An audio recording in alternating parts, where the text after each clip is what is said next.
hope that he can have letters.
And what is up, y'all? It's your boy DM, Aaron Raphael Amin, and I am a disembodied voice today. But that does not matter because we always have the party and the working cameras are on them. Say what's up, say hi while I start the record button. Hi. Hello. You know, it's always something. Yeah, we roll a lot of nat ones, but that's what happens when you roll a lot. Like, I think that's just like it's statistics, you know? So thanks for jumping in and helping us beat the odds together. As always, check our QR code. We got a lot of things on there, like our Instagram, our Twitch, which are obviously here, our Twitter, our YouTube, our Dice Legion coupon, our friends, Mates of Fates, Beyond the Review, TT Tomes. Lots of good stuff in there and lots of good stuff here.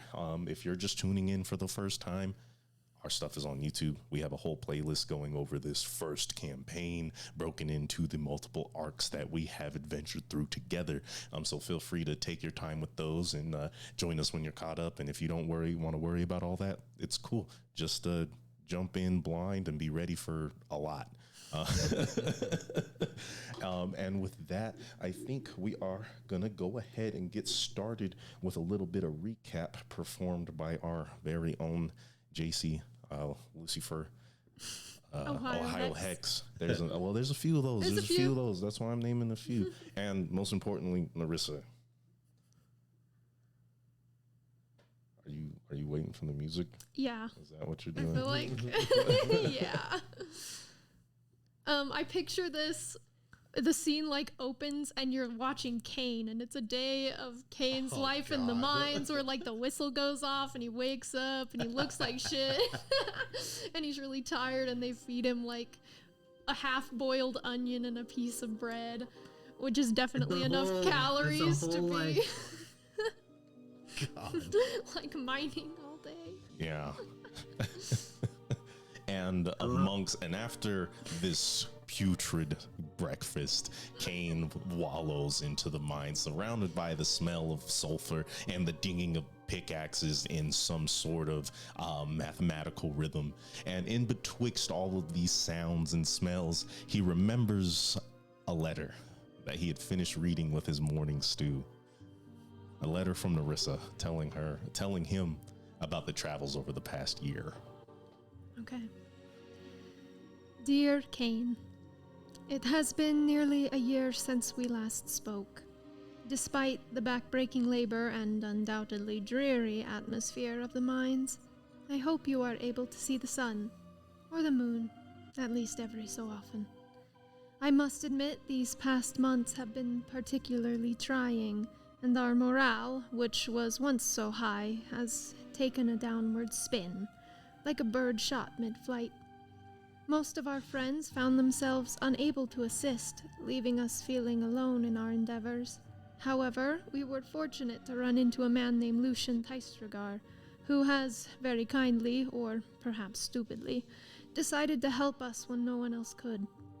Him and I see eye to eye on many things, and I am ever grateful for his help in your absence, although you probably would not like him much. We have discovered that Ercid's brother is turning his followers into fiends and aims to create a world of anarchy where the strong rule and the weak perish. Sounds familiar, doesn't it? We left there with feelings bruised on both sides, and I worry that Ercid may be carrying a lot of guilt over how everything has played out since the Cloud Chorus. Sen Kali is no longer impressed with us, and we have lost contact with the messengers. The way I see it, good riddance. If I ever hear Sen Kali's name again, it will be too soon. The speaker, on the other hand, it's too bad. We can't get a hold of him. As for our hunt for the orb, we have had the most trouble. The carnival is incredibly hard to track down, but we may have finally got a viable lead. I'm not sure where you and Val stand at the moment, but I know you love her, and I have a high respect for that. So I will do everything in my power to keep things non-violent, and perhaps mend some of what has been broken. Despite the hardships, the hurt feelings, the frustration, and the pain, we are resilient. I will not bow, bend, or break. My head will stay high. Please keep yours up too. I don't know if you're allowed to receive letters in the mines, but I hope this finds you eventually. Thinking of you always, Narissa and Ercid. didn't know you could write so well. She's been practicing. Oh man, good stuff. That was like a very redone letter vetted by everyone. Lucian's like, no, Yeah. you gotta say this. Harrison's like, I think it sounds good. I think it's Another proofread. I think it still sounds good. Wasa's doing her best. So we pick up in the morning near the Wandering Wood on our way to Molitushu. After a night of heroics, saving a woman who was escaping her burning lakeside hut set amongst the Sea of Fallen Stars from fiends. Fiends obviously belonging to Lachlan's creation. And so as we step forward into undiscovered territory, what is your approach? It's cold, but not too cold near this huge body of water. As the snow falls, it has only a little time to sit, as any snow beds that surround you are quite shallow and not weighing too hard on the deciduous pines that sit in your wake. okay. So we're just in the forest, kind of getting close. Yes, here, let me get you. I mean, if you pull up Roll20, I can get you at least an area of where you are. Are we trying to go into town? I mean, we could, but that's not exactly like necessary. It's not where we're going. Okay. I'm dumb, and it's been a while. What are we doing in Molitushu? So what we decided last time was that we're going to go find the Umbral Choir. That's right. Uh-huh. And maybe that'll help us with that could maybe help us with Iwasa's problem, as well as the Heaven Spire, find information. Because that's right. yeah, because we saw they're there. we successfully scried on Val. Yes, we did. Excellent. So the planning begins. There are many different approaches that it sounds like you are trying to take into the area of Molitushu and the Silver Peak surrounding. So I mean, yeah, tell us, where do we start? Okay. Do we want to go into Molitushu? Get a lay of it. Maybe you can find something to snag so we can teleport in if we need to. Or do we just want to go straight for the choir?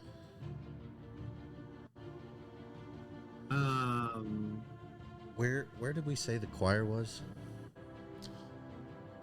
What exactly are you asking? Do we have a vague direction that we're going? You have a letter with instructions of how to hopefully contact them. Your guess, due to not Lucian's information, but you do know that Nonary gave you some information about the Umbral Choir as well, and he stated he was from Molitushu, or around the area, specifically in these woods that you are passing through near a village known as Sotberry Den. Yeah, and Iwasa said something about knowing or hearing legends of them or hearing talk of them, and you're supposed to go into the woods at night and sing. Sing a song. Sing a song or play a song or something. It's a good thing our song player singer is not Yep, with it's us. not here. It's fine. I've got performance. Do you still have the letter? I assume you still is that something you would have kept? Yeah, it has information in it, so I'm sure I would have kept it. I was gonna say, do you still have that? Because it comes with some pretty, not exactly specific instructions.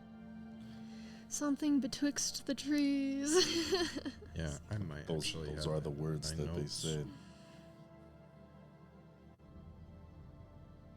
Sorry, my laptop is being kind of weird, so just continue and I can listen though. Okay, for sure. If it makes you feel any better, my laptop's being kind of weird too. Where was it posted in? Here, I will send it to you. So That way you can save it, pin it, do whatever you would like to do with it. But this is what would I call it? A puzzle in and of itself. So you should see that in the Discord.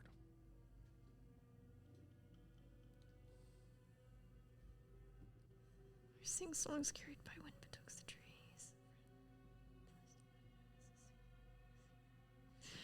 Okay. Yeah, so we gotta... In the moonlight. Gotta sing in between some trees. By solitary moonlight a choir sings, songs carried by wind betwixt the trees. A friend may come to the Misty Pine Palace, a safe place for you. There we will sing of the weave together. Trust in us. Okay. Well, I guess let's go trudging through the woods. Are you talking about this out loud with Maud here with you? That woman that we saved? The Should woman that you we- saved last night. Is this a conversation in secret? Are you open about this? I just want to know to see how she's reacting, because she is with you at this point in time. Should we ask her about it? Why not? Yeah, she lives here or around the area. She might know. Local mysteries. Local tales. Then, yeah, I would tell her. Do you know anything about the Umbral Choir? Do I know anything about the Umbral Choir? Sure I do. They are mages of almost mythical renown, you would say. Sort of like Robin Hoods of magic, if you will. They collect information from all of Elbrin, or so they say. That's what we're hoping for. What exactly are you hoping to find? Them. Them. We met with one a while back, many months now. We took him to Ilhayed.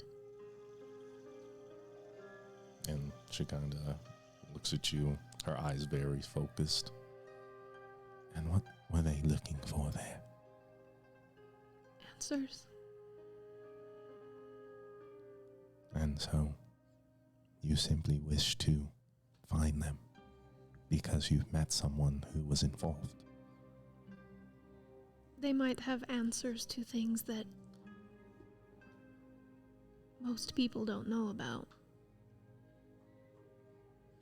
Answers you will not share with me. I see. Well, it must be a stroke of fate or the threads of destiny that have crossed us together. For I seek them as well.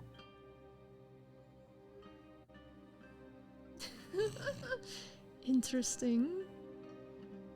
Why? I asked you first. Well, I'm seeking them because my friends are seeking them. Well, acquaintances. But We're now you have an answer, so one from you now. I need to. And she kind of bundles up in her cloak and looks off towards the Sea of Fallen Stars, which still looks like the reflection of the sea still looks as if it is cloaked in the night sky, even under the broad daylight that it sits under. I need to find my sisters. Kidnapped? Something of the sort, yes. Magically kidnapped. magically kidnapped. We hate that. Isn't it always? Seems like it around these guys. Well, And you think the choir can help you save them? Magic is heavily involved. and they are heavily involved in magic. Fair enough. Oh. So where do we look then? This is the rock and hard place I am stuck in between. I know they are supposed to quarter themselves in the Wandering Wood. How far from Only Tushu, I have no idea. They could even be deep in the Silver Peaks, as she looks off to the actual silvery mountains that seem to crest over the canopy of the forest, almost mimicking the edges and peaks of the forest itself. That is as much as I know. They are here. Then and I'll just show her, like, the note that I have. What we've gotten from this is that you're supposed to walk in the moonlight between the trees, maybe sing or listen for a song. Will you let me see this? Sure. Mm-hmm.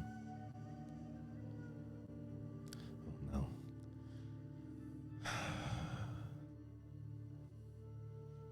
With what I know of magic, I would be surprised if the choir were truly a choir. Sing all you want. I am not sure that is the summons we look for. Then what do you think it would be? There are many tales of dragons that seep into this world we call Elbrin. And in those tales, that is what dragons do. Creatures born and made of magic tap into the weave through the power of song. So I believe it must be magic that we seek. Do you know how to cast any? Because you're looking at a group of people who really aren't that good. And she smiles. Luckily for you, I am talented. Oh, good. Thank God. Seriously.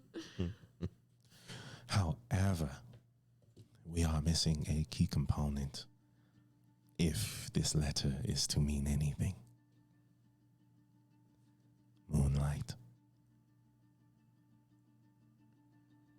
Does it need to be a full moon? Or any moonlight will do? I am sure the fuller the better. However, we stand at the end of the wane. So, chances are as slim as the crescent. Great. So, do you think maybe heading into the city itself and then coming back out, it will buy us some time, it will allow the moon to wax? And she looks up and sort of studies the sky. And after a while, she points and you see what is the waning crescent of the moon during courtship. Looking at this, it'll probably be a new moon within the next 7 days. Oh, okay. So there is still some. Okay. I mean, go ahead. we can try with what we have now. And if we don't find it, then more moonlight hopefully will help. Yeah, no, it's worth trying. Like I said, if we can't find it yet, if we need more moonlight, we can just come back down, try again. I wonder what their concern is with the state of the moon. It is a powerful thing. Saying a power simply thrives in night. True magic that I'm sure they covet. She starts to stroke her chin.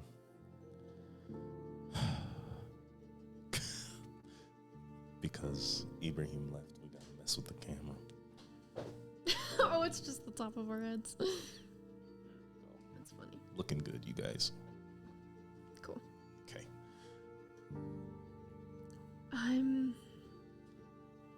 I don't know anything about the moon or its magic, but we had a friend that did. And so that's not super helpful right now.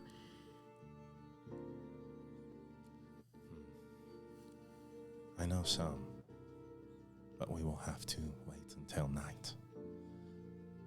In the meantime,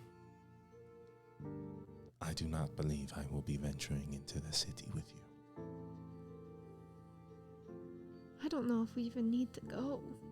Like right now, we could do this first, travel up into the city, grab something, teleport out. Yeah. So, So your goal is simply to get in and get out. yeah. We're not really welcome too many places. Oh, yeah. Holy Tushu is one of the few, but we're kind of busy. There's no need to be sitting around waiting for something to happen. And you and I are of like minds. So we get in, we get out, and then what? Well, hopefully we find some leads that help us go our separate ways. Yeah. I mean, I don't like to speak for the people I roll with, because I typically don't roll with anybody, but are you asking for help from anybody else with these sisters?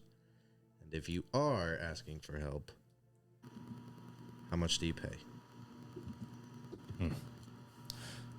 How much do you charge? How much do you guys normally charge?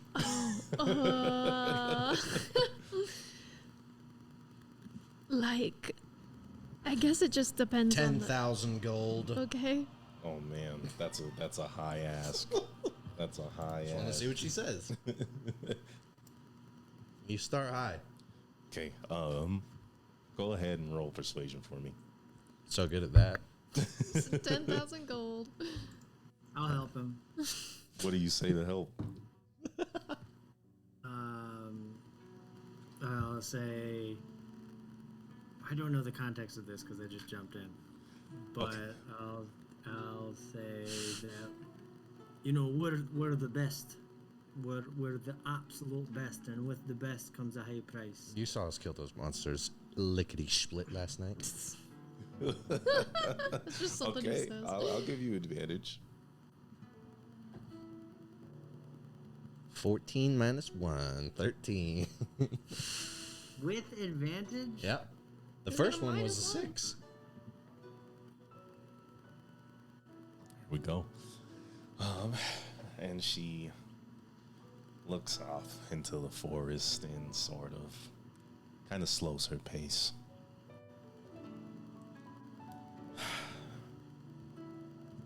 That is not the type of gold that I have. However, I do believe if we can get to my sisters, there is magic, powerful magic that we can bestow upon you. Be it items, be it blessings, there is much that we hold dear. But I hold my sisters dearer, so I would be willing to part with some. Well, I'm not one to make plans for these 2. 3. I won't say no. Let's I'm just see sorry. how it goes. Ersid's been dozing off. She my she needs computer's- help for to like get her sisters back. They've been like magically kidnapped, is what we've gathered, and so we were asking like if she was asking us for help with that, and she was like, yeah, kind of like I wouldn't mind having help, and so that's yeah. We're both going the same way towards the Umbral Choir. She thinks Yeah. they can help her find her sisters, and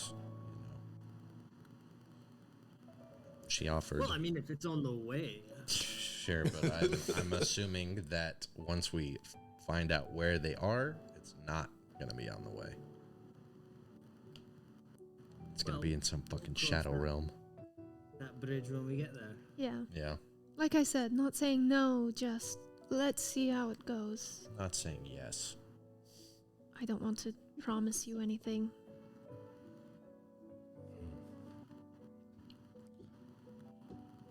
Then, if I am the one to get you audience with the choir, I hope at the very least you will support my cause as far as the choir extends. Fair's fair. And Tamale Tushu, it is roughly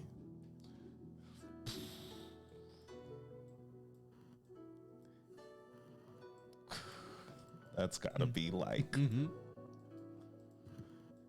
like 4 or 5 days away. What Molly Tushu is? Yeah. If you guys are probably near Sopberry Den, so going to Moli Tushu is gonna be a little bit of a travel. It sits within the peaks. Molitushu. Yeah. And then the forest right there next to it is the forest where we're assuming we can find the Umbral Choir. It just says trees. Sure. Cool. Yeah, well, that's our best guess. It's probably in the fucking mountains It could that be. look like copycats of the forest. Copycat Mountains. Mountains. Yeah, so you guys are around here, so this Okay. would still be connection of the Wandering Forest, or the Wandering Wood. But getting in here, you'd be closer. Moli Tushu would sit near the peaks of the Silver Peaks, in high esteem, of course. Well, yeah, let's go, I guess. Okay. Molitushu is elves. Yes, Silver Elves. Yeah. So I hate where we are right now. Wait, why? Because I want Kane to be here. Oh, yeah. That's rough, buddy. That's if you're trying to see Kane, you gotta go the opposite direction, my guy. I'm going to free Kane. You guys do your thing. I'll rescue him. Your friend sounds cool. I'm gonna go get him. Okay, so go ahead and roll survival. Trying to get through the Wandering Wood is not exactly the easiest of tasks. There are no, I don't want to say no paths, but it's sort of reminiscent of the Black Bark Tangle. Yeah, get it. It's roads less traveled. It's That one. Nat 20. Way to start the day. Yeah. Wow. Nice. Total of. For a total of 31. Jesus. Okay, that's what Simple. we like to see. Sees through I love reality. How DM is like, this is gonna be really tricky. 31. Yeah. Ersid, you notice that, as I was saying, very reminiscent of the Black Bark Tangle in that it doesn't. Any paths that you follow are not consistent. You almost feel like at some point you begin to become guided by the trees as their branches point in various directions, taking you through brush of, that does not seem to be trampled per se. Low grass and shrubbery, and every once in a while you'll find clearings where you'll find fairy circles, mushrooms, and things. And as you continue on, things get a little strange. You're making a comfortable pace. You're not being stopped. But those whispers that guiding that you're imagining may not be so imaginative at all.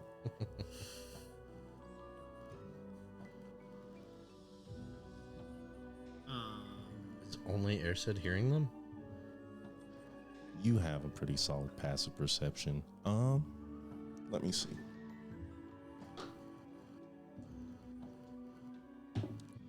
You don't have any magic, huh? You wouldn't hear them. Narissa, every once in a while, it's almost as if you'll hear giggling, laughter in the distance. Nothing so malignant, almost as if you are truly communicating with the nature and the earth that you so choose to embody. Oh, I will, like, when I realize that maybe this is not the internal guidance, I will, like, lean close to a branch and try and listen. Hello? And you're just trying to listen to the branches. And as you get closer, leaves start to descend upon you, like a decent amount. Not so much like a cascade, but a drizzling rainfall of foliage as one rests sort of lackadaisically on your head. And Narissa, at that point, you hear the laughter once again. Lucian, you don't notice all of this per se. You're just like, oh, he must have bumped the tree. It's fallen. These trees are kind of weak. You know, everyone's kind of stopping. But one thing you have noticed is Uwasa, where everything seems open and free and almost silly. She's very serious.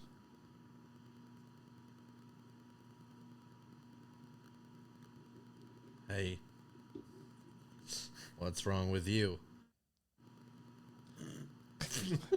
And she's just kind of like walking and staring at Airsid. I'll give her a nudge. And she pulls her crossbow on you. Whoa, whoa, whoa, whoa, whoa. And she shakes her head and pulls it back and like starts crossing her hands in front of her chest and kind of like bows very sharply. Okay. Well, you guys are all acting pretty weird right now. It is the Wandering Wood. And I see why you need my help. What is this magic we've tramped upon? Tramps? Ever since the Sundering, there have been places in this world that have been extremely affected. For example, Arid. It sits comfortably in a field that magic cannot pass through. So long and so steady that its people have become more acquainted or more adverse to magic, I must say. This place carries much of the opposite. Something is close here. The weave is light, thin. It seems that it is speaking to those who are already acquainted. Is this how we're supposed to find the choir? Cast some magic. A magic, yes. Cast a magic. I do not believe that is so safe. Oh, wait. Is it like Like when you guys were in Melody 2 or Ilhayed? Ilhayed. Is it like Chaos. that? What? What'd you say, Ibrahim? Cast the magic and find out. like the what was it called? The chaos magic or like The Eldritch Storm, the Yeah. wild magic. The wild, wild magic. magic? Yeah. Mm-mm. Cast a magic and find out. Should I cast magic? Little devil cane appears on your shoulder. What does Devil Cane say? Do it. That is at your own discretion, Ranger. Well, it seems like, I mean, you know that it wouldn't be a good idea, so I suppose there's no reason at the moment to test that theory. It may not be the worst idea. However, Well, then in that case, in the middle of. Well, she says, however, I'll cast Longstrider. you'll cast Longstrider. Go ahead and roll me a percentile die. Fireball on all of us. 100, 100, 100, 100, No, 100. not again. More wishes, more wishes, more wishes. 3. A 3. Wow. Yeah. That's Almost 100. That's not great. Oh, no. That's Low is just bad. it's just really low. Oh, no. Let's see. We explode and die. Imagine if you just Oh, then our misery. rolled is 100. Yeah. Think of all those problems you could solve with a wish. I wish that stupid blue orb was in my hand right now. Dang. That's what I would wish for. Yeah, I would that's something. wish that that the queen would forgive Cain and release him and absolve him. And of all absolve crimes. us. Yeah, that's also not bad. Yeah, that's sweet. Okay, a 3. Yeah. There are 5 of you here, so I'll re-roll on a 6. Cool. Oh, God, okay. Does my magic works, though? I get plus 10 to my speed? Yeah, your magic works just fine. Okay. With the additional effect of. With the additional effect of, let me see where I want to put you guys. God. Standing in a circle. Yeah. What if we just picked a number? What if you just picked a number? Yeah. I just found it out, but I can change it. Yeah, let's pick a number. 4. 3. 6. Okay. Lucian. You're like, oh, what is this mumbo jumbo? Cast a magic, do your thing. I don't care if something scary comes, I'll kill it. And you're looking at Uwasa. And at first you were just like, oh, yeah, it looks like she's having a bad time. But now it's almost like you can hear her thoughts. This isn't right. Not here. I don't know if I'm ready. Do you know this place, little girl? She kind of puffs her mouth at you. And you can hear, not young. All right, do you know this place, Wassa? And she sort of like steps back and looks at you inquisitively. And she holds up her finger. And you can hear, she like points at her fingers and you can hear thumb. Thumb? Thumbs up? And Yes? she points at her head and she points at you.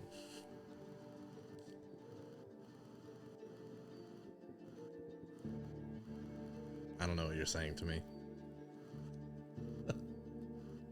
And she mouths and you don't hear words coming out.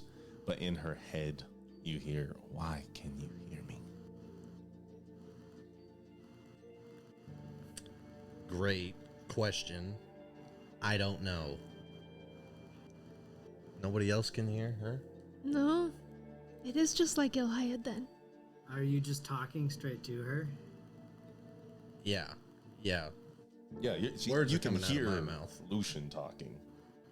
And you guys all see Uwasa doing her various mannerisms.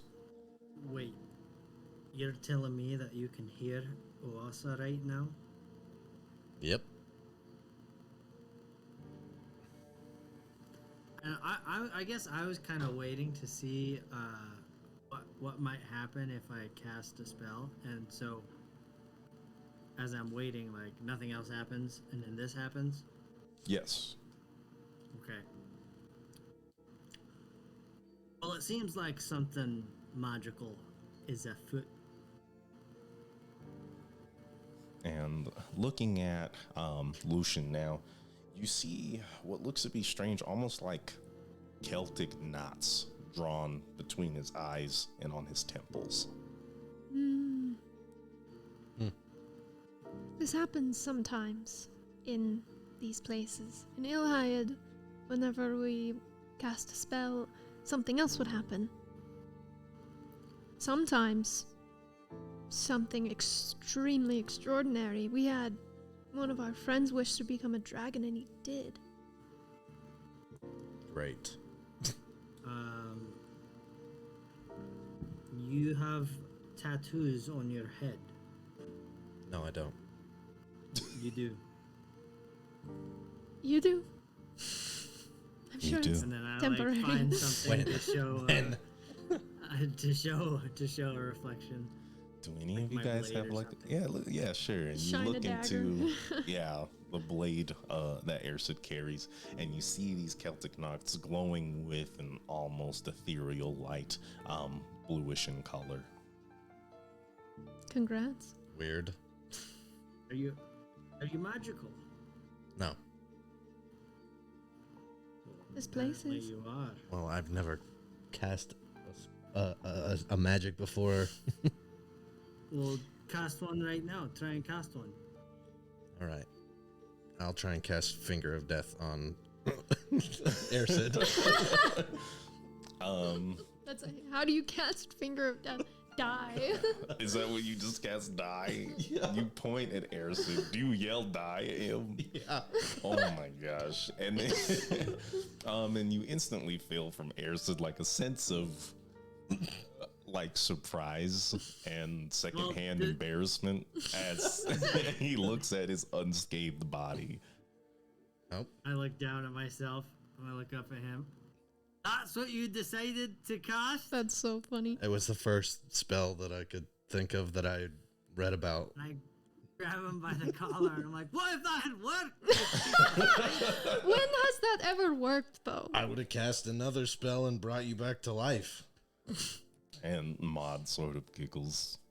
I do not think that is how magic works. And it looks like your opportunity is no longer available. As Ersid, you holding up Lucian, you can see the knots that are tracing Lucian's skin begin to fade. Never lasts very long, now does I'll it? never know what Iwasa's favorite ice cream flavor is. Fuck. Alright. Well, Maud, Mrs. Maud is Will fine. this impede our journey? Maybe this is why they search for moonlight. Maybe it has some sort of counteracting effect to the wildness of the area. It could be. Don't we have to sing a song as well? No, we were misreading that. I will not stop you from singing unless you are terrible. We can sing though if you want. Well, should we just post up here and just wait for the moonlight? It is a nice spot for you guys to set up camp. The fairy circle's about open air canopy to the moon itself. Maybe we should then. Give it a try. Sure. we don't know where else to go anyway. We're just like looking around with like a stick in the dirt, you know, trying to find these guys. Then I don't think I have anything that. All the spells I get are like hurt people. Or are you telling the truth? So I don't really have any like utility spells that can help us with this. I think I have locate object, maybe, but that might be a 3rd level spell. you don't know what spells you have. Well, right now, I think I have protection from evil and good. Okay, locate object is a 2nd level spell if I ever need to take that for something. Blue orb. Yeah. For the fucking blue orb. Facts. Thank God I have locate object. Within 1,000 feet, Within I 1,000 believe. feet, yeah. Mm-hmm. Yeah, that's Pretty- not bad. Pretty decent. Yeah, other than that, I can talk to animals. I can't talk to plants, though. Well, we will further discuss what magics should be used as night falls. In the meantime, Acid, was it? Yep. If you would make camp, I am well acquainted with these woods.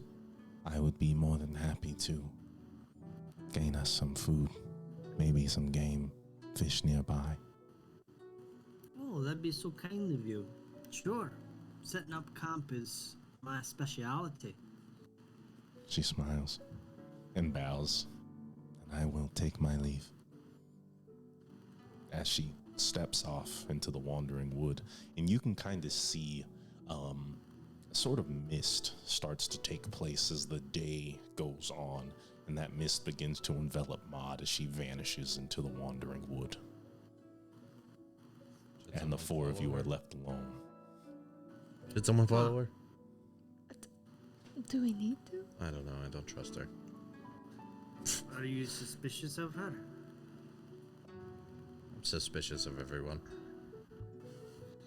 Well, I could follow her, but I didn't feel like it. I'm not that suspicious of her. Okay. I'm gonna go lay under a tree. Okay. Like, we'll just falls. Thanks for the help. And I like You got it. take my backpack up. Fuck. We lost him again. No. Damn. He starts setting up camp. He starts setting up camp, and Wasa's kind of helping him, but you guys notice that she's a little distracted as she goes on. What are you all trying to do as you prepare for the night? He's back. Yay. It's so weird. I have no idea why that happened. You know, I guess I'll try and work some of those bones out into. Oh, throw knives? Yeah. Okay, bone darts. Are you going for darts, knives, daggers? What is the goal, the end goal with this weapon? I guess.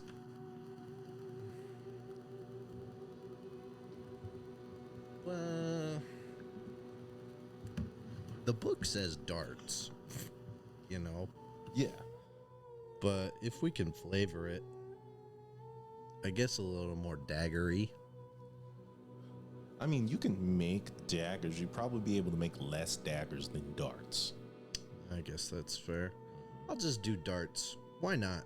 Okay, how many bones do you have? Do you remember? 8. You have 8 bones, big bones, right? Bones. Gosh, it's probably, let's say you traveled a little less than 8 hours because you came upon this location pretty early. So I'd say you probably have 2 to 4 hours before nightfall. So go ahead and roll. What kind of tool proficiencies do you have? Fucking like cartographer's tools. Well, you make maps. Yeah. You roll survival without proficiency if you have it. Okay. So I guess just a wisdom roll. Or actually, roll. Make it a dex roll since you're whittling these down. Yeah, I don't think you have anything that would. You would need like woodworker's tool, carver's tool, something like that. So you don't have proficiency. So just dex. 16. 16. I would say you're probably able to. What is your focus? Using most of the bone or making as many darts as you can? Probably making as many as I can. As many darts as you can. I'd say you can probably get through 2 bones. These are large bones. We're talking like whatever bicep bones are, femurs, things like that. Humorous. Huh? This is your humorous. Thank you. You're humorous. See, that's what we get for having a cleric at the table. So let's see. Roll me a percentile die. Actually, just a D10. 6. 6. I'd say that you're able to get. Unfortunately, I rolled pretty low, so that's 12 darts. Okay. And when you use them, you do use your martial arts die, so they're pretty effective. Cool. Yep. You can divvy those up however you would like. Narissa, what are you doing? I guess maybe I'll take my steed out Okay. and just kind of like ride it around and see if I can tap into the nature. Of the steed? No. Of the nature around you? nature around. In what way? I guess I'm trying to get like assistance from it, like kind of like a find the path sort of thing, like Towards the Umbral Choir? yeah. Okay. Roll me a percentile die as you compose the ritual summoning your steed to its material form. Wish, wish, wish, wish, wish. 78. Bastards. Would be nice to get a wish. God, would it be?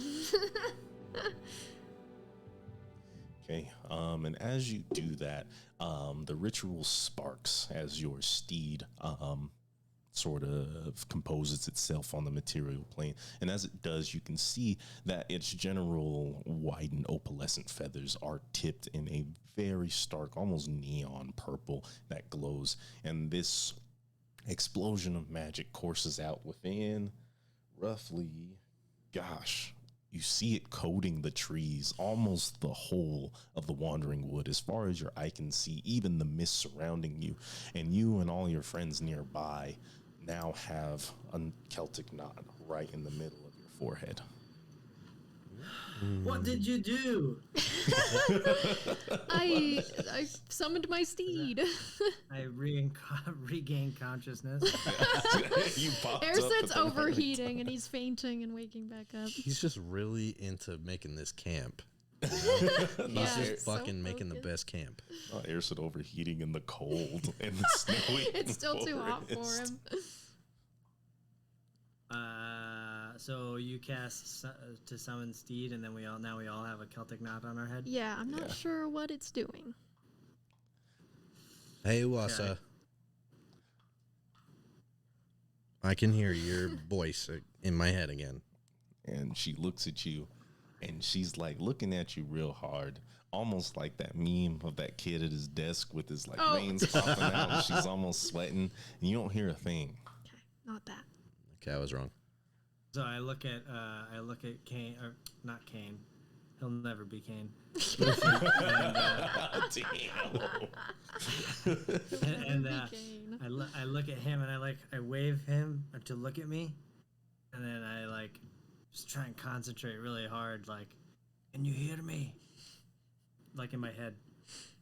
You don't hear shit. Okay. Yes. Roll deception with advantage. With it disadvantage. No, with advantage. Okay, so I gotta roll insight. Or take your passive. Are you actively inciting him or do you think are you just taking him at face value? I mean, I have no reason to believe that he would lie, Just but so being my silly passive and is goofy. 17, so good luck with that. Yeah. Please tell me I have a +2 at least.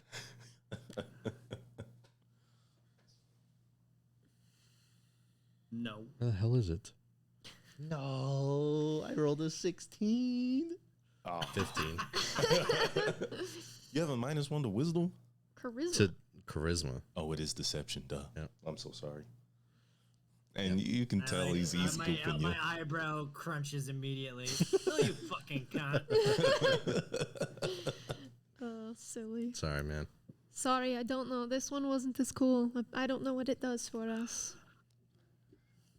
You feel a certain mental resilience. That much I can say. Oh, okay. All right, I'll hop on the horse and I'll just be like, all right, set up camp. I'm going to see if I can find us a path, maybe. Okay. So you're looking for like an A path? actual path.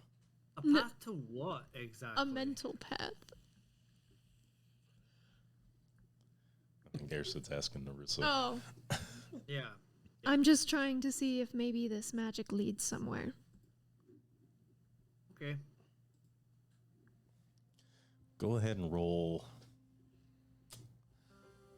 Arcana with your casting stat, since you're trying to like feel things out and get a feel of the forest and things around you. 10.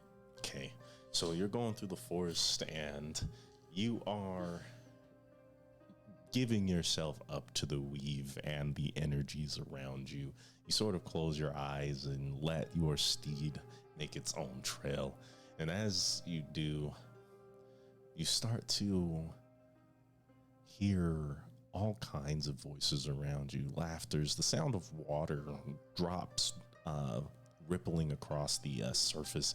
Sounds right like it's right next to you, but there is no water near you. You can feel the trees rustling, their leaves dancing in a non-existent wind.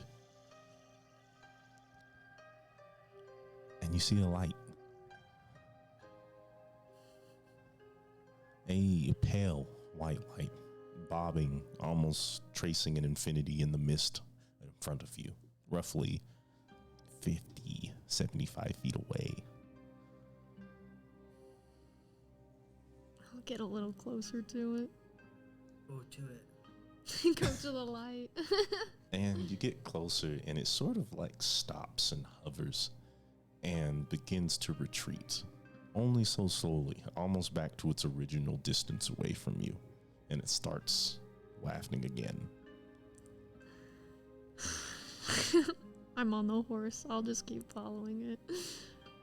And as you do, it doesn't really stop. It starts to weave back and forth as it retreats deeper into the forest until you find yourself near a spring. Many of these lights all coasting around, kind of jumping out of the trees, some raising up out of the water, and you're starting to see small little forms inside the light itself, like little people. And you hear the giggling ever so loud. Hello? And they all at unison, hello, Oh, hi, hello, You hi. are- you can speak. We can fly too. And we can swim, and we can dance, and we can sing. Wow. What are you? What are you? A person? That doesn't say much. I like to dance, and the one that's sort of been, that you've been following, I like to prank people.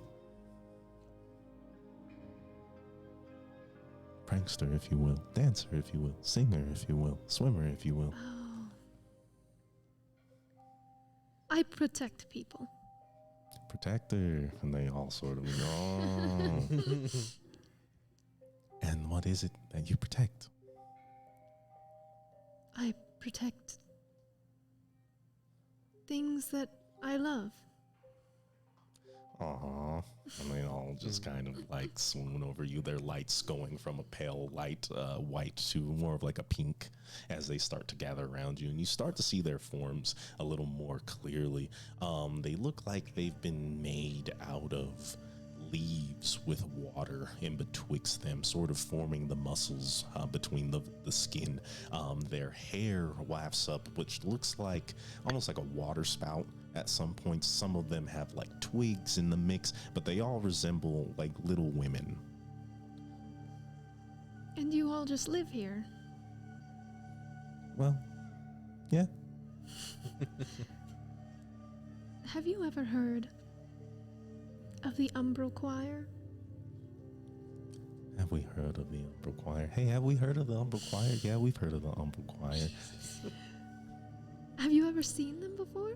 Have we seen the Umbral Choir? Yeah, we've seen the Umbral Choir. Where? Here. Like just in this forest? Sure. Okay. Where specifically? Well, that depends on what you mean by specific. If you mean here, sometimes. If you mean there, sometimes. And if you mean where, well, where? Where? Do you know how to get to them? No. I do. No, you don't. Yes, I do. Well, I do. No, you don't. Yes, I do. Well, I do. Oh my god. Yeah, they do. No, they don't. Okay. Okay. It's alright if you don't. But if you do, maybe there's something I could get for you that would convince you to help me. We don't need protection. But you need help. Yes. And they all sort of turn a bunch of different colors, purples, greens, pinks, reds, all sorts of different colors as they sort of start to dance around you. And one of them holds up their hand and they all sort of stop and they bask out around this spring that burbles in front of you. Lily pads and lotuses and flowers all drifting across as they sort of pull you closer. This might help you. Maybe. I'll go. For better or worse. Yeah. You get into the water. I'll get near it. You get near the water, and it is the most obvious well of magic that you've ever experienced. An almost comforting level of calm soothes over you like the water itself as you look in and feel a true divine connection to nature.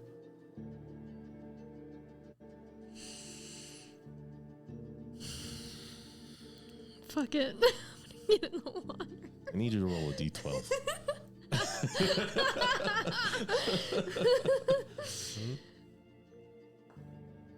One. 1. Yeah. One. You feel invigorated. You feel like you could do anything. Face the darkest of demons or stand at the tallest of mountains and strike true diamonds that could not be broken by any blade. You are under the effects of the bless spell for the next hour. Wow. Wow. Pretty cool. See? You needed help. Now you have help. Well, thank you. Really? No need to thank us. Thank the spring.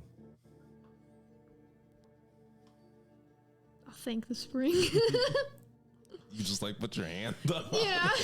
At the water. Pat the water. And the ripples sort of push out and then they come back and almost like a hug, they squeeze around you. Wow. All right. Well, I appreciate you showing me this. I'm going to see if I can find who I'm looking for. Well, if you find them, tell them we said hi. Will do. And watch out. 4. And they all sort of turn like an eerie purple color. There's bad ones in the forest. Bad ones close. Hopefully not too close. Bad ones very close. Okay. That's awesome. All right. Stay safe. Oh, we'll be safe. I'll just hop back on the horse and get the fuck out of there. Bye, bye. See ya, see ya. Actually, won't see ya. See ya. Don't tell him that. As you kind of go back to camp, Ersid, what are you doing during this time as you set up camp? I mean, you notice Uwasa's, she's trying to help you, but she keeps getting distracted by myriads of things. Yeah, I was literally gonna say, like in this time, I asked Kawasa to help, and now with you saying that, as I'm pitching tent or whatever, I look up at her and I say, "You got something on your mind, Kawasa?" And she signs to you too much. Are you nervous for being here? She nods her head vigorously. Have you been here before? She nods again. And it was bad. And she holds up her hand after thinking for a little bit. Very.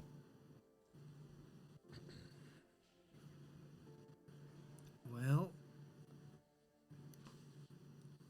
this time you've got me, and you've got Narissa, and the other bloke, I guess. Maybe he's helpful. And Still yet to see. she giggles silently. And she comes next to you and gives you a hug. A tight hug, a big hug, a long one. And I am taken aback, but I embrace her sweetly. And I whisper to her, "It's gonna be okay. I'm not gonna let nothing bad to happen to you." And she looks at you directly in the eyes. You can see the tears welling up in hers as she steps back and sort of points at the tattoo that stains her neck. Mm-hmm. And she signs to you. I know. I trust you. And I hope that I'll be able to speak to you with my voice and not just my hands. Well, I'm excited for that, but I also want you to know that I would love you even if you could only speak to me in your hands. And her eyes grow extremely wide. Her face turns a sort of ruddy red color as she steps back into the camp, almost stepping into the fire as she trips and looks around. And she looks at you. I need you to roll a general charisma check here. Dropping the big L word, bro. Yeah. That's a big one. That's very serious. General charisma. Okay, what are we doing with that? Oh, Jesus, that's +0. Oh, Come on. Whoa. The power of love. The power of love. 16. Okay. 16? Yeah. Okay. And you can tell you've known Wasa for a good while now. I mean, you're looking at a year and a half, 2 years, working together.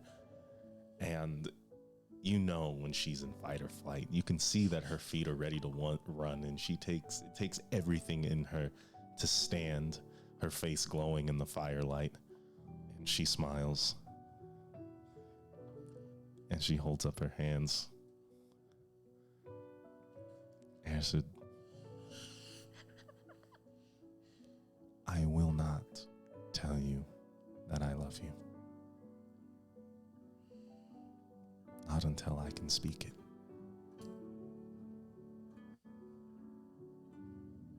And I actually blush at that. I was playing it cool, but like, that was Playing it a dope line. Like, I'm just like, And she runs up and gives you a big hug, jumping into your arms as she, for the first time, kisses you on the lips. Bro, I don't know what it is. It's so silly that all the romance in this game is so like I'm so invested in I know you wanted that. You did not want that whatsoever, but I'm not against it. I'm not against it at all. I wouldn't play into it if I wasn't about it. I am a big fan of all of these romantic interests. Like, no joke. Oh, yeah, no. I think that they add a lot of layers to all three of our characters. Kane is toxic. I'm like a genuine sweetheart, and then Narissa is like afraid of love. Oh man. Yeah. Okay. Well, be careful. You know what happens when you fall in love in D&D. I know. Yeah, I'm setting up a lot of bad stuff. setting up only bad things. Anyway, yeah, I dive right into that kiss, and then I kind of look around and see if like Narissa or Lucian was there or watching or anything, and I say, kind of like in a bashful, blushing kind of way, I should finish the tents before Narissa comes back. And she sort of giggles and kisses you on the cheek. And Lucian, are you actually sleeping under the trees, or are you just being an asshole? Yeah, eye open. Yeah, you notice. And Ersid, you think Lucian's sleeping for a little bit, and then you catch his eye. And you're like, oh, this guy sleeps with one eye open. He really doesn't trust anyone. And he winks at you. And I just roll my eyes. As you begin to set up camp, Maud finally returns, and she has a decent haul of, let's roll a d4 on this. Okay, awesome. She has about, 3 rabbits, a couple of squirrels, and 3 more fish. Wow. The survivalists on those shows could only wish. And she has a big smile on her face.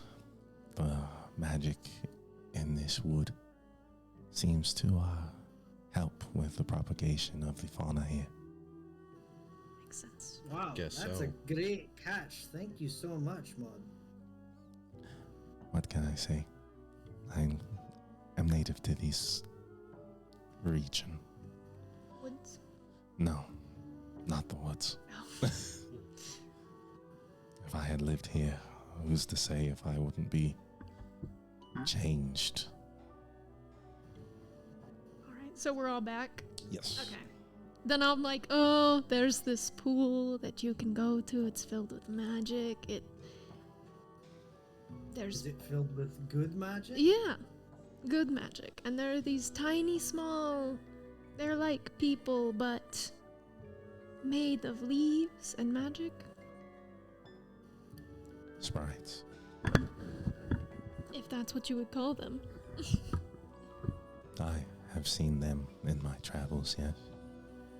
Strange. Sorry, what did you call them? Sprites? There you go. Huh. And they were friendly. Yeah, they were nice. Well, not to say that they are not nice. Luckily, you came back whole. So they're not nice. No, they are mischievous. They didn't know where to find the Umbral Choir, so. Can't expect much of sprites. They did warn us that there's something around here, something dangerous, but I don't know. I guess if you can't really trust them too much. Never trust a sprite. Jesus.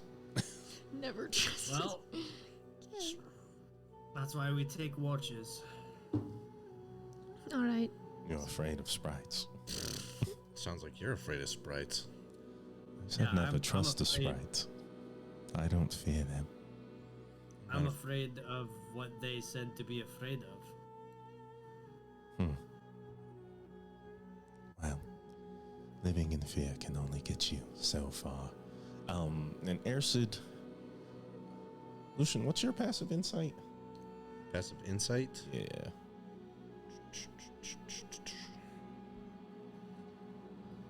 What's going on? Um, got two phones, one for the stats and one for the spells. 17. 17. Mhm. You both notice as she says this, she's a little serious. She looks a little worried. Oh, good. Don't worry. We're crazy. We're tough. Yeah, I'm not afraid of anything.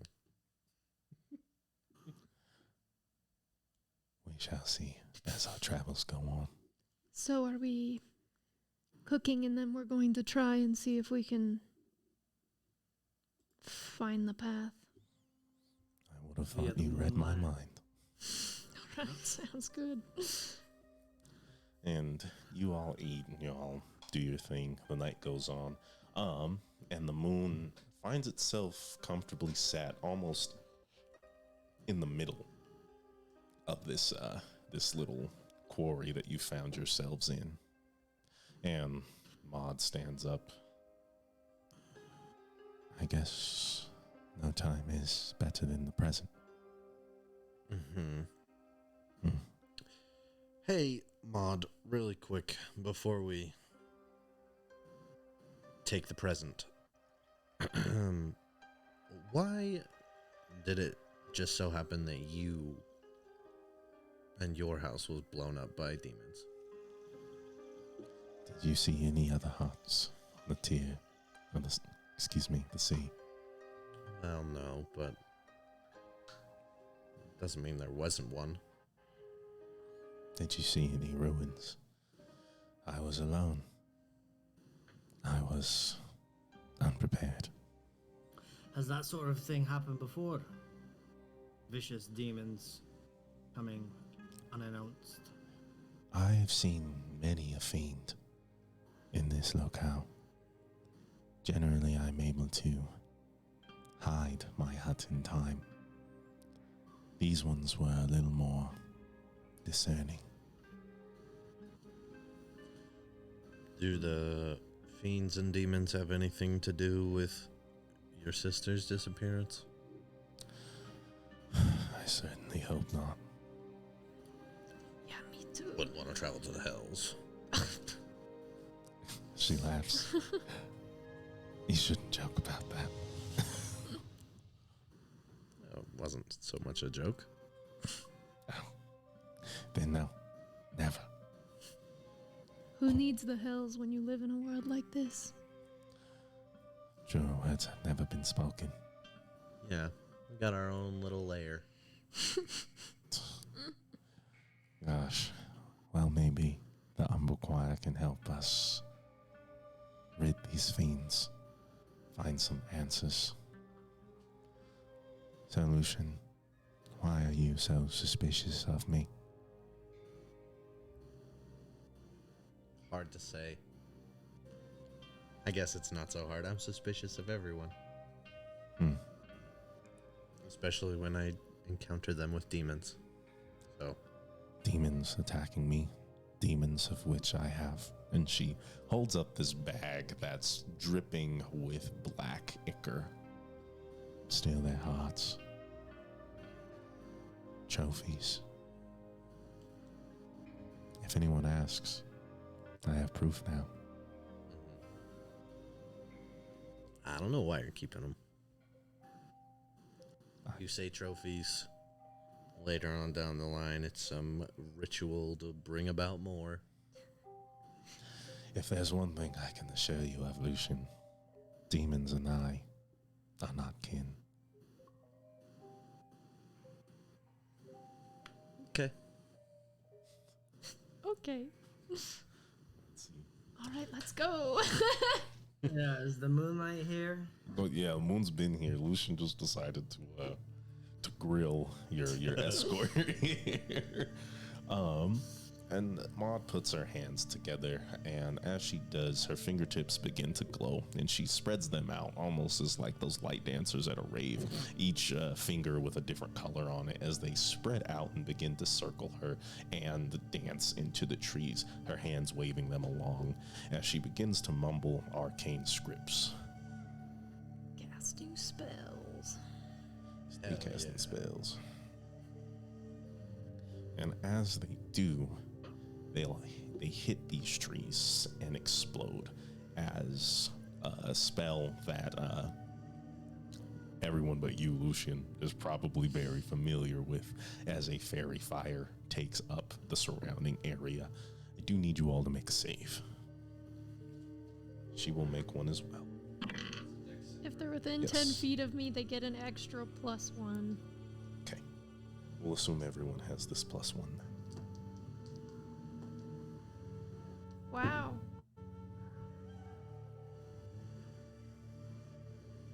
$27. Okay. 18. Okay. 7. 7. Okay. And let me With roll for advantage. let me roll for loss. It was the worst rolls I've ever had. Everyone is fine, but as this sort of, her magic is almost like an icy blue color. Narissa and Wassa are coated in these shivering flames as they begin to sort of dance in unison. It's almost like a rhythm when you look at like a wave pattern against music. That's what these flames sort of resemble. She continues to chant, and after a while, Ersid, Lucian, you guys both begin to notice a sort of archway in the trees made of the fairy fire. Whoa. Larissa, take a look at that. I'm seeing it. I see it. Do you already have inspiration? That was a real chuckle. That was pretty funny. I already do. But Get a load of thank you. that. Shame, no problem. And you see Maud sort of open one of her eyes, and she begins to walk towards this archway. The flames begin to follow until they finally drag off of Uwasa and Narissa and begin to light a pathway within the forest itself. The trees open up, and you begin to walk. Maud continues to chant. Until finally, after some time, they lead you to a clearing. Tall trees, skybound, willows, oaks, maples, all kinds of trees that you know are not native to this forest, begin to bow and bend towards the center of this clearing, where you see effervescent bioluminescent mushrooms reaching out from their stumps from the forest floor, the glowing of what seem to be sprites mixing about with the sound of bats overhead. And in front of you, along a cobblestone path lined with very exotic flowers, is a mansion. It's the Pine Palace. You have made it to the Misty Pine Palace, where two women sit in front of it, both in oriental, mainly Japanese robes with orchids and wisteria dripping off of them. One in pure black with white flowers, the other in pure white with black flowers, both contrasting against their skin. Black on white and white on black, their hair tied into tight buns, and their eyes closed. They both bow. Welcome, they speak in unison. You have been invited to the Misty Pine Palace. I'm assuming you are Izumi and Kaede? And they nod. And they open their hands, and the doors of the Misty Pine Palace, a strange, almost like purple oak wood, coated with vine-like filigree, open up to a very ostentatious foyer with two sort of curving staircases up to a second floor, and a very non-traditional chandelier falling, as it looks as if the same dancing lights that Maud had cast earlier are chaining down into a beam that looks like a small sun. Oh, this place is fancy. To say the least. And you walk in and you see that every single wall, no matter where your eyes land, is lined with books in this giant library. Tomes upon tomes, some large, some skinny, others laying on top of each other. You find some on tables, just as well put together as the rest of the home itself. You see what look to be... As I am just walking by, I'll just like pull, just pull it off and look at the title. This one would be the aspects of the many gods of Elbrin. I'll put it We back. might actually be able to find some information on stuff we've been looking for here. And they both sort of, it's almost as if they appear in front of you. They're so silent as they make their way through the foyer, and they bow once again. Our master will be with you shortly. Oh, okay. Please. As they sort of hold their hands out, you see as the door closes, exactly 5 chairs, laced in felt, sort of like golden wood pushed together, very comfortable and luxurious, ready for you to be seated in. Is that Lucian's face? Yeah, his face is like... Yeah, exactly that. And they I look at him and I'm like, get used to it. Yeah. It's so real. I'm not even phased, just another day in my life. oh no, Yeah. I need to take this song off. The chairs come to life. Yeah, dude, roll initiative. All right, take a seat, cross my legs. Yeah, I'll sit down.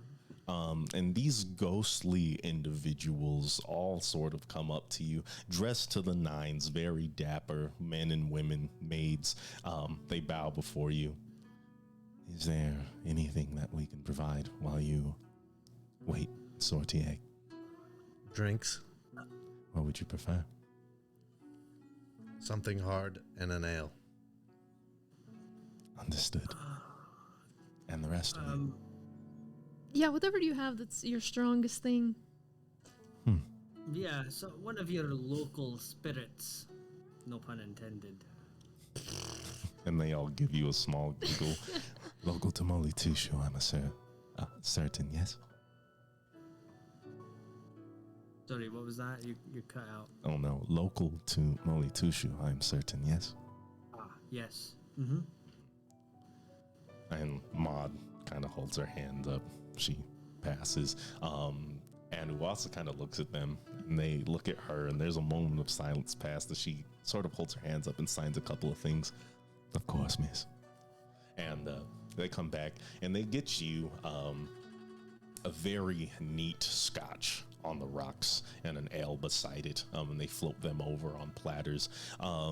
Ersid, you get a small pitcher, see-through with a lavender liquid inside, and a small, almost shot glass looking thing, seems to be a set of sake.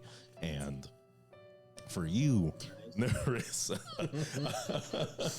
She said, I'm searching the world for something that might make me drunk. They provide you with, it seems to be a very fancy decanter. It starts off as like a basic pitcher as it swirls in sort of like a helix form towards the mouth of it, in a small cup that resembles a flower. I hope all is to your liking. Give it a try. Yeah, I will. Do we all? Yeah, take we a cheers. fancy Sip. sip at the same time. And you guys all cheer, and you see Uwasa is holding up an ice cream cone. Hey, what flavor is that? It looks to be black currant. Oh, Is that your favorite? And she smiles and holds it up. Now I know. yeah, there you go. Asking you shower scene. And she looks at you and kind of like points it, gives you a thumbs up as you all taste your respective drinks. Lucian, best scotch you ever had. Like, Great. untouchable. Ersid, you taste hints of lavender, hints of plum, and hints of a sort of almost like sage within, that mix nicely with the airy vent of vanilla behind. Wow. Yeah, it sounds good. Sound pretty good. Nerissa, at first, when you first taste it, it takes a second for it to hit you. You taste the sort of hearty hint of pine, and it begins as sort of like a gin-like taste. But as you swallow, it begins to transform into more of like a Moscato with hints of very flowery notes. And behind that, instead of black licorice, a red licorice tinge, which fills you with a very warm feeling. You feel elated, not exactly drunk or anything, but there is an indescribable buzz that has never blessed you before. This stuff is awesome. Are these bottomless? Bottom. Yes, anything for our esteemed guests. I'll look over to Ersa and I say, I will get used to this. I am very sorry, as a voice sort of booms throughout the foyer. I do not think that you will be getting very used to any of this, unless you become welcome patrons. How does one do that? And stepping down from the steps of the second floor is a man dressed in a almost standard suit, white with purple pinstripes beneath and a lavender cravat. His skin a deep purple, with dark lines going up from his throat past his eyes and following two horns that spout out from the top of his head, hair tied back into a neat black bun as he bows. Excuse me. Let me introduce myself. I am Corbin Wabata of the Misty Pine Palace. Gore? Corbin. Well, I must say, Corbin, you know how to host. Thank you. I have had much practice. So, it seems you have received an invitation from my brother, it seems. Nonary? Yes. A wild one, is he? Yet to have speak in person with him in quite a while. Last I saw, he swan dived into the Umbral Mirror, so I guess it could be a while. And he smiles. A dream he has carried since he was merely a boy. Well, He he's is living well. his best life. Indeed, he is. He has told me you are Nerissa, and you are Ersid. And this one Izuasa, yes? Yes. I don't know if he's Yes. okay. And he looks at you and raises his eyebrow, and you notice how starkly white his eyes are, pure from the pupil to the sclera. You can't see anything. You have not been mentioned in my brother's communications. I've never met him, but the name is Lucian Tystragar. And he bows. Blessed to meet your acquaintance. So, an invitation I am aware of. Your reason for, I am not. So, esteemed escorts of my younger brother, to what do I owe the pleasure? We're looking for some answers. By the look of your bookcase, we reckon we might find something here. Answers require questions. So, and he sort of leans back, and as he does, a chair slides underneath him. Speak and inquire. One of the neighboring servants sort of slides by and hands him a similar platter as to what Ersid is drinking. This guy's cool. This is definitely my type of guy. He's too cool. All right. Would you mind so terribly, Ersid, if I asked something about myself first? And I just like look at my drink and I'm like, take all the time you want. Cool. Very valid. So, I don't know if this is something that any of you would be able to figure out or have any information on. While Nerys is doing that, I like convinced Lucian to try my drink and I try his drink. And it is Like a in the background. it is a wonderful trade. Okay. But and then I explain that I died, but I didn't die. And I woke up on a beach, and it turns out that was like 3 years. But when I woke up, I was still wounded. So it was like time didn't pass. You know, like that whole thing. Mm-hmm. So then I have dreams, and I see these squaddles in them, and they are messengers for the real god that is trying to talk to me. And I think he's a giant, but I can't tell, and he won't tell me who he is. He said to find the Church of the Plains, but I mean, you know, look at me. It's not like the Weiss Guardians really want me in there. So I'm trying to figure out who this might be. I have a couple of hypotheses here. However, if I were to give you this answer and you not find it yourself, how do you think this deity would feel? I mean, I don't know. isn't she finding it herself by finding someone who knows? Is that true? They have given you a goal as he begins to peruse. A destination to find this church. And that you will find answers. Now, if I am to, quote unquote, introduce you to one who guides you, and I am foreign to this contract, do you trust this sort of discovery?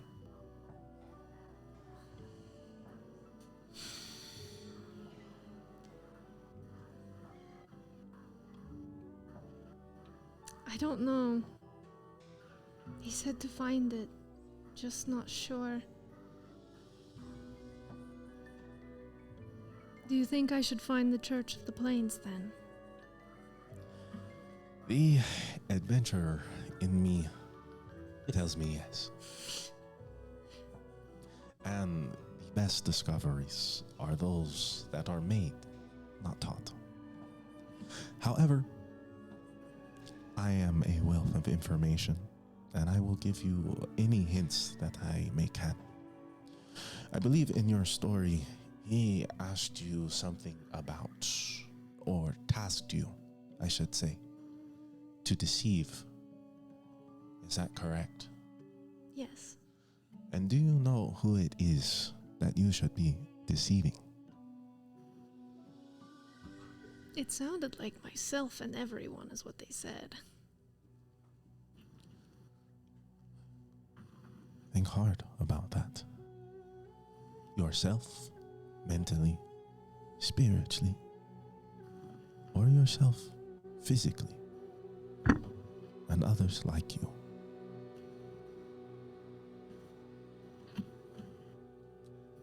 So, that is one question. There are more? Or is this why we are here? No, there's more questions. It was just one I was trying to figure out for a while. How do we get into contact with the Umbral Choir? Well, Ersid, I would have you know that it takes a certain amount of magic in the forests, under the grace of Sayanin Mumbo, that will guide you to a place known as the Misty Pine Palace, where you will speak with a man named Corbin Wabata. That's crazy. He's saying we already are. We're talking to him right now. I get it. Okay. Ersid's drinking a lot. It's like Well, it was introduced as the Misty Pine Yeah. Mansion, and I didn't know for sure. yeah. No, it's okay. I mean, he's not trying to talk down to you. He's just a smarty pants. What do you know, if anything, about the Senkali? Senkali. That is what he is calling himself. He says that he was Mershalk. He split off from him, crawled up from the abyss, and now he's mortal. Ersid, if you do not mind, grab that book that you were reviewing earlier. Okay. Thank you. Turn to page. This is a god of Yuan Ti.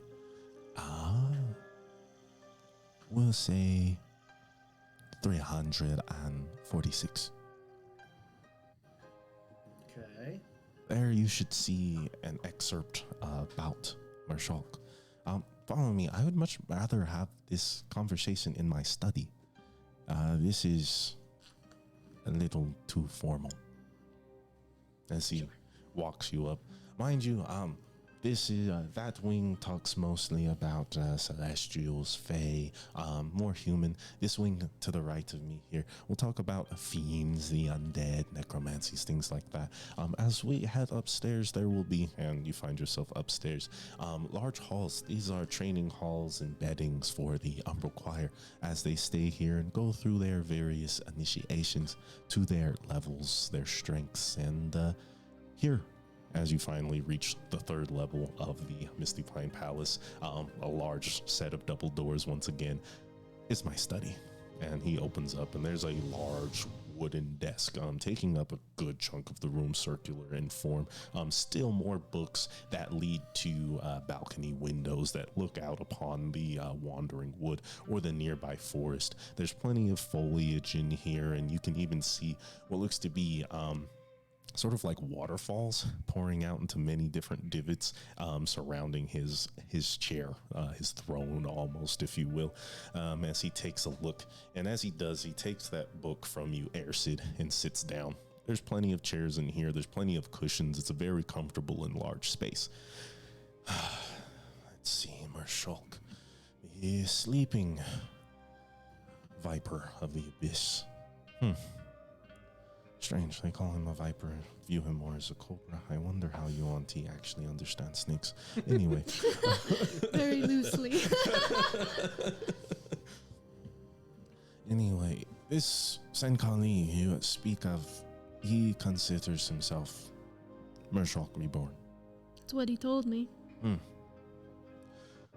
Here it says Mershok sleeps due to lack of worship, due to the waning of his people, probably due to all the combat that they force themselves under, dwindling their numbers. It seems very counterintuitive. Look, you don't have to tell me. Oh, excuse me. I think aloud sometime. Anyway, here he slumbers in darkness, fire, and ice. What is going on? I mean, they expect that one day he will return, or at least that's what they view. So, if this, which I have heard some about, but not much, he travels with the messengers. He does. Much I cannot tell you about Senkali, but what I can, he seems to follow the lore of Mershok. He is meant to rise again, or at least that is what your people believe. It does not say anything about the form in which he will take or what his ambitions are. I assume they have not changed much. The way he put it, it sounded like he was pretending, like he wanted peace, but really what he wants is tyranny. Then I would say yes, his ambitions have not changed at all. He would like to see a world covered in savagery of darkness, where the strongest warriors make their claim. That's what I assume. So, assuming that this is truly Mershok Reborn, this Senkali, where does that put you?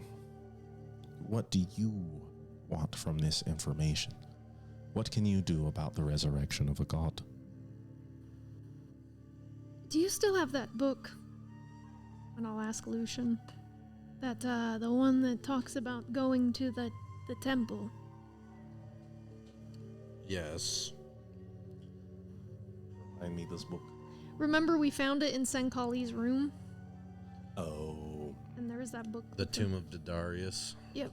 Didarius. Ah, yes, Didarius, talented fellow. So, he wishes to seek the power of a deceased wizard. So, in my assumption, he is not complete. He needs this energy, this magic, these spells, rituals, whatever it may be, to entirely ascend.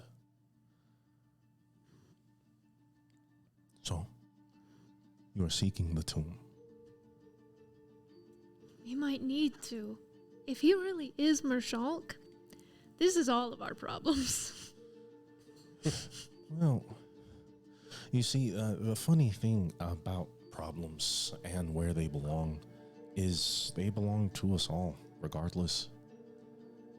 Your problems, I am now helping fix.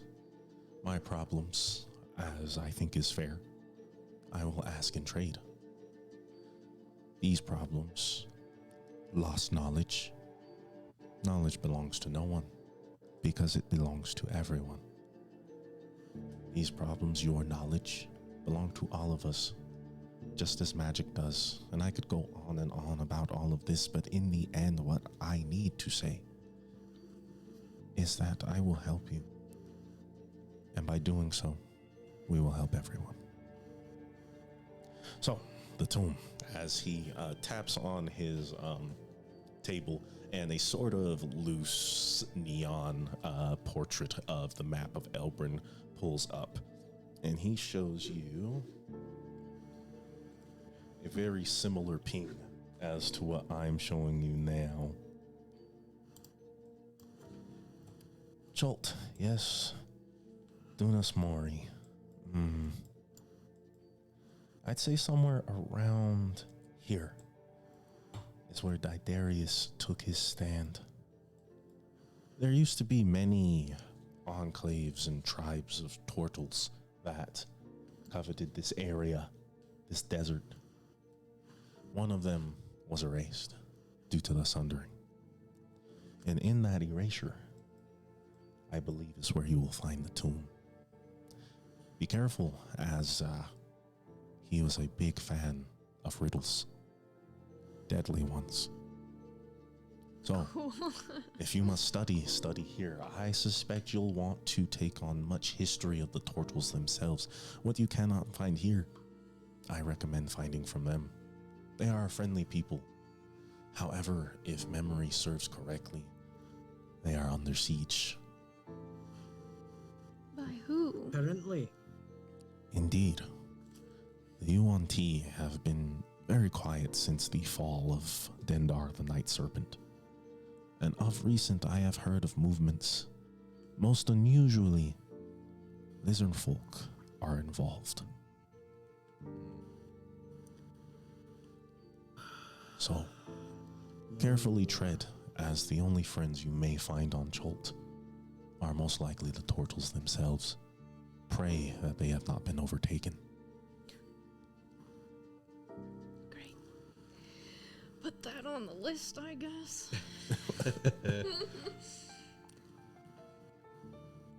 So, think What? hard. Oh. Yes, Ersid. No.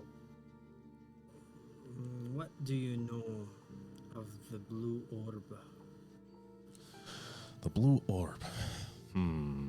There are many blue orbs throughout the time. I mean, even Didarius himself, I'm sure his orb was noted to be blue.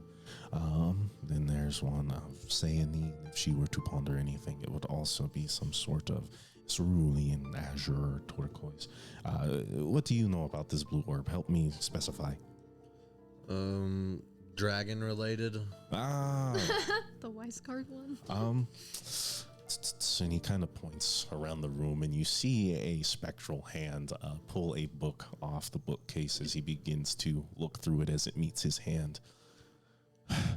The Orb of Dragonkind. These are fun.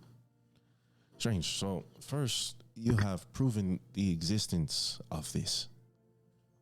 Yes. Oh, We've yes, seen I've held it. You have held. Wow. And he comes up and shakes your hand, and he goes back to his book and he starts to write in the annexes of the pages. You kind of notice he says been found, and first tell me more about more of what you know about this orb. And this spooky, it must be a very imposing piece of knowledge. the dragons need them. The dragons they- need them. Or I the speaker believe does? That well, the speaker would like them.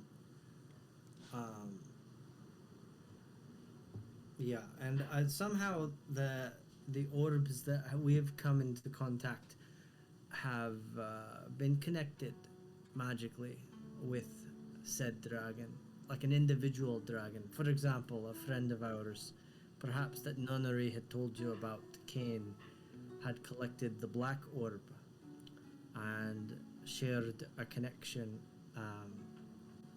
with Igonir, the black dragon. Ignir. Is that specifically who your friend Kane said spoke to him?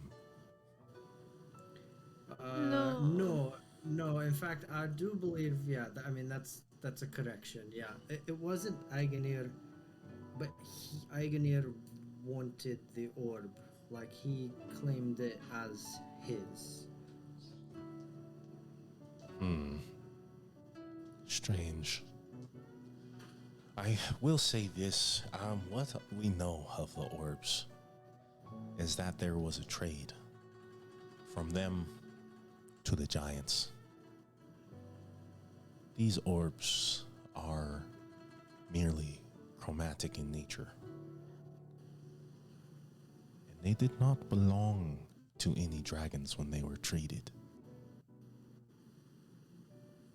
They belonged to, at least in this myth, the mother, Tuanu. What do you know about her? What do we know about Tuanu? Let me see. Let me Go ahead and roll for this guy. We'll roll with advantage. This is big stuff. Yeah. Her name. No! My You know brother. her name. Christ. 2 nat ones. Damn. Yo, that sucks. All right. We don't know much about her either.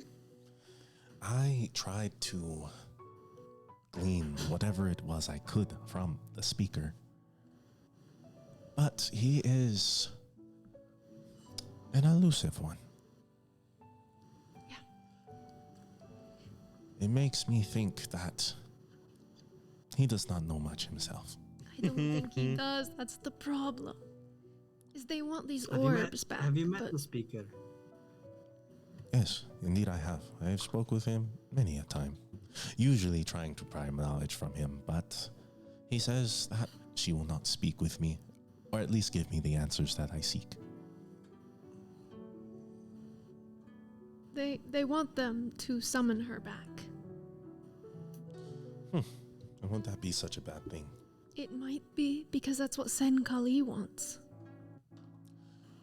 And so, Senkali, who searches for power seemingly wherever he can find it, you think that it would be against his nature to look for this queen, this mother of dragons? I don't know because I get conflicted information when we speak with the speaker. He says, that Tuanul is the mother and she's peaceful and yada yada yada. So then, In the conflicting legend, information. how is Dendar related to Tuhanul? The only relation between these Yuan Ti gods and dragons is that they are of scaly kind. Hypothetically, is it possible at all that Senkali could use the power of the orbs to resurrect his god Marshall. rather than... But he's the god. Yeah, he's not. Not right now. I have not met this Senkali, so I cannot assuage any doubt here. Nor have I, but I would imagine a god could get things done faster than he could. One who is growing? Who's to say? He sounds like a shit talker to me. All the best gods are. What about Semuanya? Samu Anya. Oh, that is not something I have conversated about in quite a while. The so-called, how do I say this, genderless or extremely gendered deity of the lizard folk. Samuanya was known to have been split, and in that split of Samuanya, there were many births. The Yuan Ti, the Dragonborn, or so they say.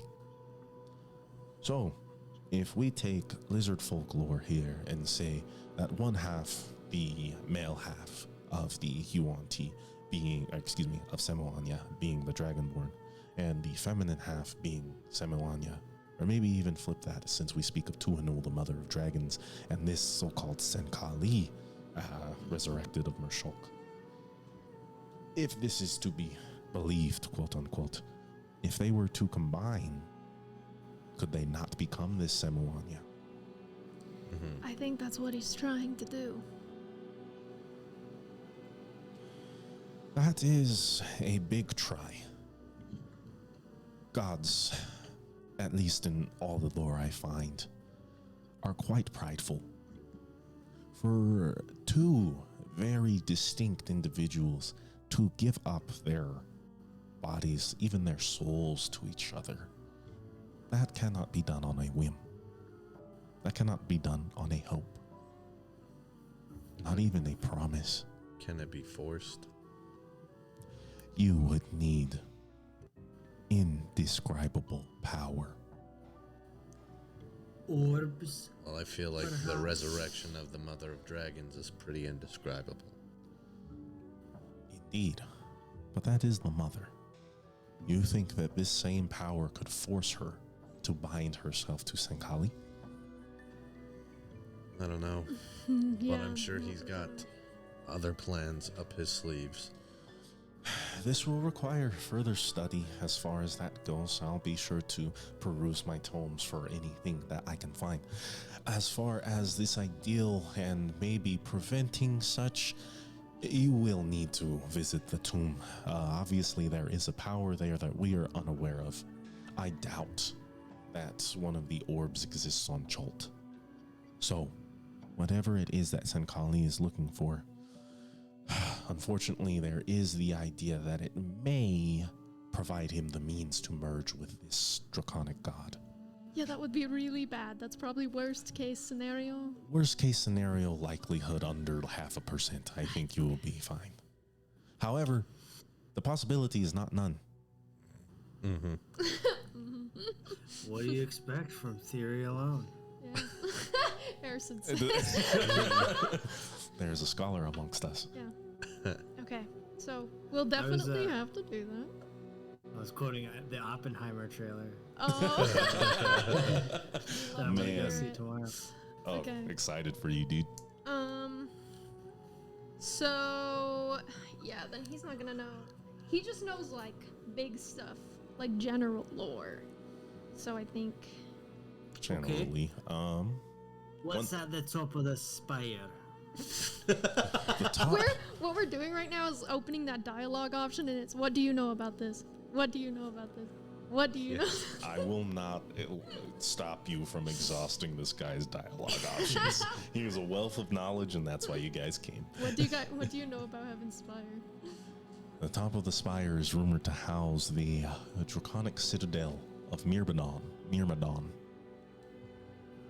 That is what I know. It is rumored that the metallic dragons still house themselves there. They've just never come down.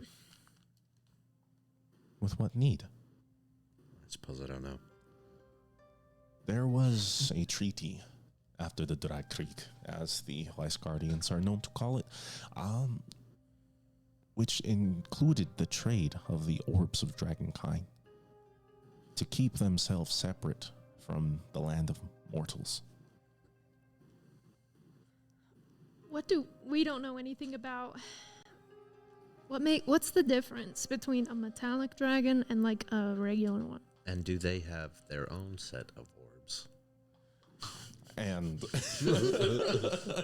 a disembodied voice enters the I conversation. was about to say we gotta bring up fucking Sardior. Sardior. I wanted to call him something else.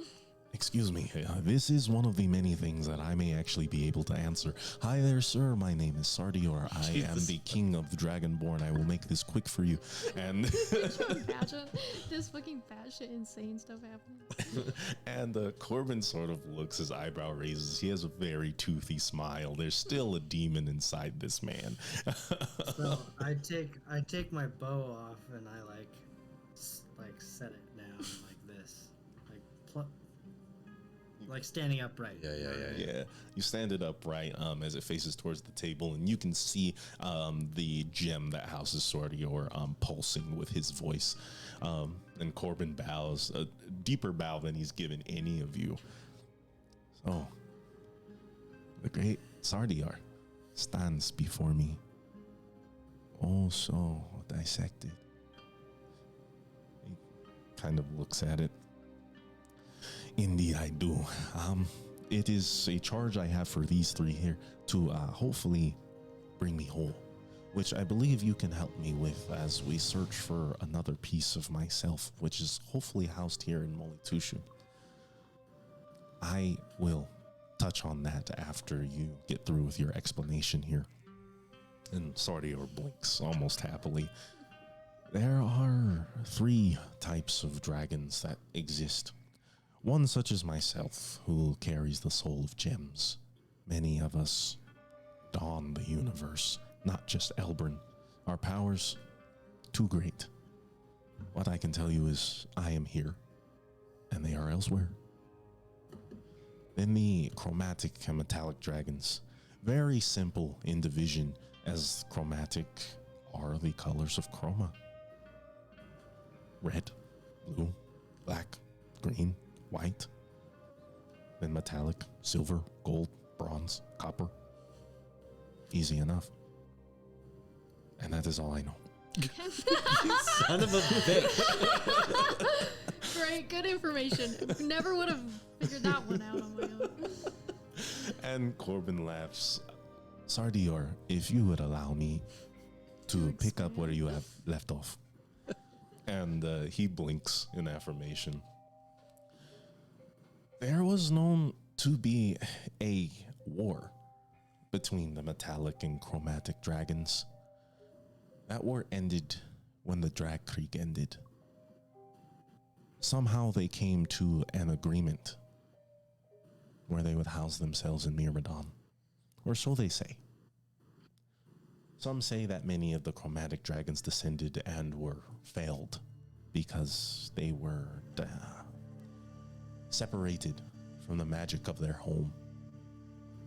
And so the metallics stay at the top of the spire, keeping themselves whole, immortal, if you will. Do we think that that's what the Midnight Carnival is doing? They're trying to ascend. I was just going to ask you, Nerissa, what is it that we thought that they might be doing at the Spire?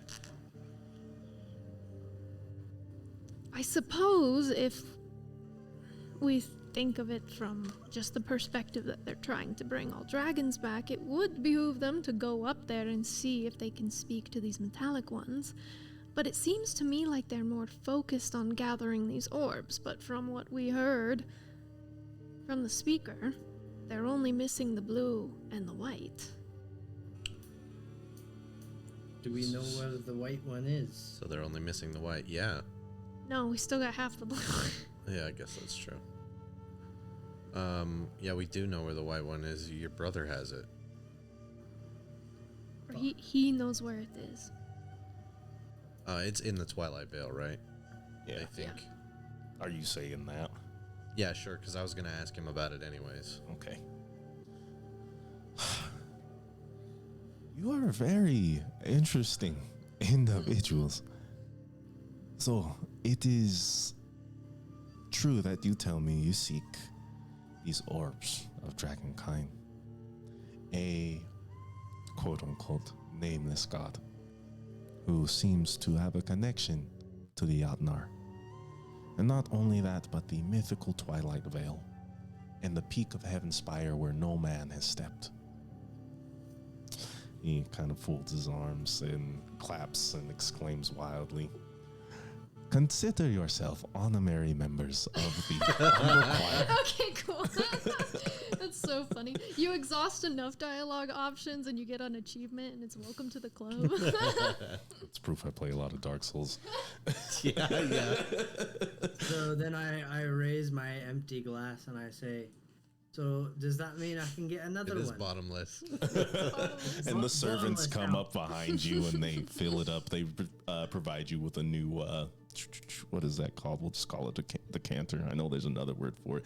A Yeah. craft. I A look craft, over that is at what it them is. And I go, I'm a black card member now. Does that mean you would like 2 of these, Master Acid? No, that's alright. They're quite strong. This is good. Understood. I'll take 2. Absolutely, Master Double Lucian. fisting in the study. Ooh, they're calling us master now. I don't think they said that before. Oh, they did in Wiseguard before we, fucked that up. If we could actually correct that, these would be our baritones for now. Master is just a formality. You can work yourselves up the ranks if you would like. The more you do for me, the more bestowing you will receive.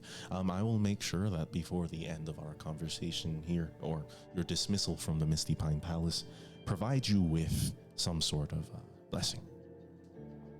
Very nice. Okay. So, Twilight Vale.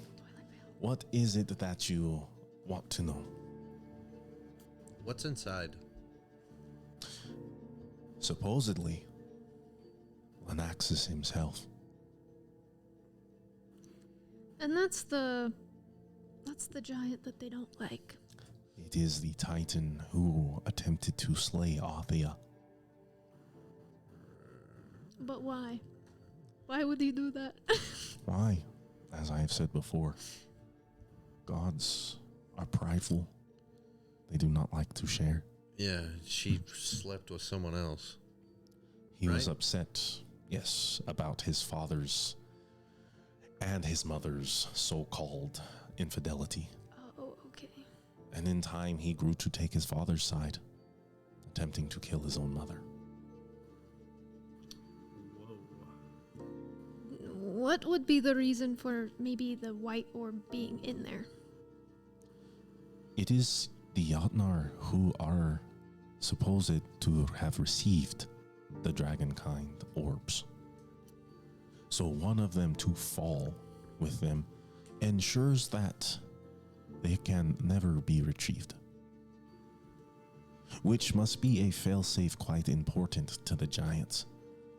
Likely for good reason. Probably. If even the gods made sure that they could not return, the speaker's movements now become more concerning. That's where we're at. Well, it's not so, like, airtight, because we know some people who are attempting to make their way into the Twilight Vale presently. With a connection to the speaker, I presume. Yes, but the speaker holds his connections very loosely. It seems like he will work with anyone, whether he agrees with them or not, to get these orbs, which I find very strange because the speaker has very strong values of peace. And yet he works with people like the Raskavan, who are turning people into fiends and want to change the world into something like Senkali would like to see it. Seems Maybe like all he's of these... the mindset. Maybe he's of the mindset by any means necessary. Right. It's a means to an end. From what I know of the speaker, he is a true believer in peace. And the peace that he believes in comes from a place of non-contention, of a place of equality. The creatures that he serves are known to be hated and entirely disliked by the general populace of Elbern. They have been put down and oppressed throughout all myths, and until quite recently believed extinct. I would not be surprised if it is in his nature to stand up for those who seem to stand at the bottom of the pyramid. Taking these ones into his care shows that he is willing to stand for anyone that has been wronged in some sort of way. Or at least that would be the best place for this to come from. And I do believe he speaks from a good place and a good soul. Either that or he is a terrific liar. You're telling me. Look, I believe that too. I believe that he really thinks that what he's doing is the best thing, and maybe to a point it is. I agree with everything that he sees and everything that he stands for. And I guess I can't say that what I'm doing is any better or worse. I mean, I'm also listening to a god that won't tell me who they are. So maybe me and him are very similar, but I was told once, and it stuck with me, that gods can do anything men can do but better, and that includes lying. And maybe he's being lied to.